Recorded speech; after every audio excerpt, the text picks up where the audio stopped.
Karon sa bansang Espanya na hinumdum sila sa Santos nga naghalad sa iyang kinabuhi sa pag-alagad sa mga ulipon sa alipin. Ipinagdiriwang ngayon ang kabanalan ni San Pedro Claver. Maoy usa ka Espanyol nga Jesuita nga pari og misyonaryo nga natawo sa Berdo, Espanya. Si San Pedro Claver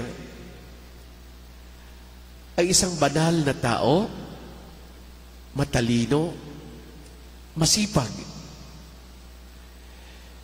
Kinsa tungod sa iyang kabalaan, siya ay nahimong patron sa mga ulipon, sa mga alipin.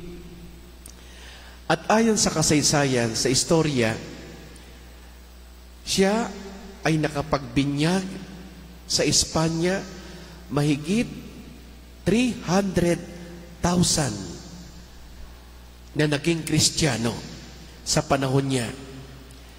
At kada taon, every year, siya ay nakapagpapakumpisal ng 5,000 tao. Can you imagine ang mga tao na tumutugon sa sakramento ng pagpapatawad na sa panahon natin ngayon,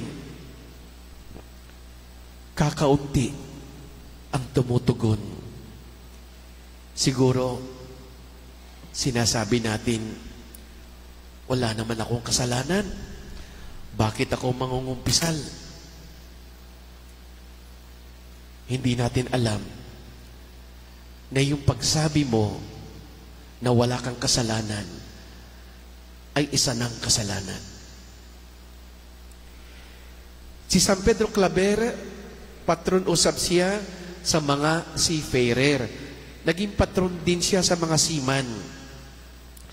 Karon, September 9, ang Kongreso sa Republika sa Colombia may deklarar na National Day of Human Rights dahil sa kabanalan ni San Pedro Claver. At sa katunayan, siya ay itinuturing niya ang kanyang sarili bilang isa sa mga alipin. Kasi sa panahon na yon, dumarating ang mga alipin sakay ng barko galing sa Africa. Ang mga aliping iyon ay binibili ng mga tao. Kaya kung gusto mo magkaroon ng isang alipin sa bahay mo, bumili ka. Ganon ang kalakaran sa Espanya taon 1580. 1600 years. Every year, ang dumadating daw na alipin na ibinababa ng barko ay mahigit kumulang 10,000 alipin. At doon, nakita ni San Pedro Claver yung kanilang kalagayan. Hindi sila itinuturing na tao. Baka nga ang pinapakain sa kanila ay yung mga pagkaing itinatapon sa palengke. Kaya ang naging misyon ni San Pedro Claver sa kanila, sila ay pinabinyagan. Matapos binyagan ang mga alipin at itinuring Kristiyano, dapat ang sabi niya, they treated as Christian, na kung saan andun yung karapatan nila na mabuhay bilang mamamayang Kristiyano. Ipinaglaban niya ang kalagayan ng mga alipin. At dumating yung pagkakataon, nagkasakit na siya.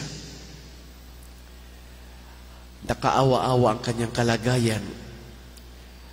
At ang sabi ng iba, doon sa kanyang kwarto, wala man lang pagkain.